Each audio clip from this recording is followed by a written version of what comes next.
முந்தி விநாயகனே முழுமுதற் கடவுளே, அன்னை உமையவளின் அருந்தவ புதல்வனே உரைக்கின்றேன்.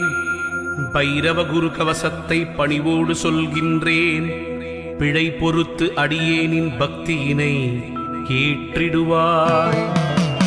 சிவனாரின் திருமகனே, செய்தொழிலை வளமடைய செய்கின்ற வேடவனே, வெற்றிகளைத் தருபவனே, வைரவரின் குருகவசம் சொல்பவரை கேட்பவரை வையமதில் வளமோடு வாழ்வித்து காத்திடுவாய். பைரவா சரணம், பைரவா சரணம், பாவங்கள் போக்கும் பைரவா சரணம். ஈசனின் மகனே இறைவா சரணம், எங்களை காக்கும் துணையே சரணம். அன்பர்க்குறையெல்லாம் பொறுத்தே என்றும் ஆட்கொள்ளும் ஐயனே சரணம் சரணம்.